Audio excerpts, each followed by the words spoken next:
అంతేకాకుండా ప్రార్థన అనేది మన ఆధ్యాత్మిక పురోగతికి తోడ్పడుతుంది. ఆధ్యాత్మిక పురోగతి లేకపోతే లైఫ్ అనేది వ్యర్థం అవుతుంది. ఇందాక డిస్కస్ చేసినట్టుగా కేవలం మనం పొట్ట దీపాల కోసమో లేకపోతే మన భౌతికమైన మన డిజైర్స్ కోసమో మనం ప్రార్థనలు వాడుకోవడం అనేది కరెక్ట్ విషయం కాదు. మనకేం చెప్పారు?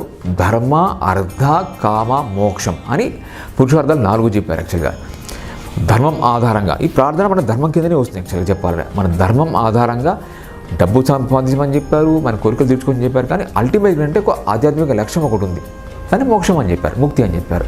ఆ పురోగతి లేకపోతే మన మనిషి జీవితం అనేది వ్యర్థం అని చెప్తారు. కాబట్టి అది దృష్టిలో పెట్టుకొని మనం కనుక ప్రార్థన చేస్తే మన ప్రార్థనకి మనకి చాలా ఎఫెక్ట్ మనకు ఉంటుంది. మనం దాన్ని ఫీల్ అవ్వగలుగుతాం. ఆ ప్రార్థనకి ఎఫెక్ట్ మనకి దాంట్లోపల ఆధ్యాత్మిక ప్రభావం అనేది చాలా ముఖ్యమైనది.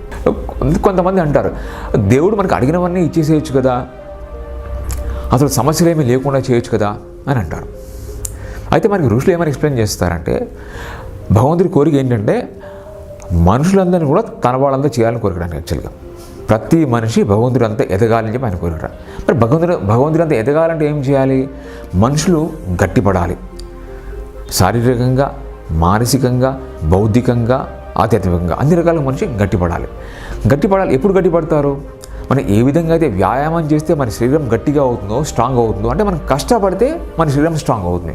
అదేవిధంగా జీవితంలో వివిధ రకాల కష్టాలు కానివ్వండి, సమస్యలు కానివ్వండి, సవాళ్ళను కానివ్వండి, మనుషులు ఎన్ని ఎదుర్కొంటే మనుషులు అంతా రాడుదేలుతారు. కాబట్టి సమస్యలు అనేవి లేకపోతే మనుషులు ఎప్పుడూ గట్టిగా అయ్యే అవకాశం ఉండదు. మన మంచి కోసమే ప్రకృతి కానీ భగవంతుడు కానీ మనకి వివిధ రకాల కష్టాలు ఇచ్చి మనల్ని పురోగతి అవడానికి అవకాశం కల్పిస్తారు.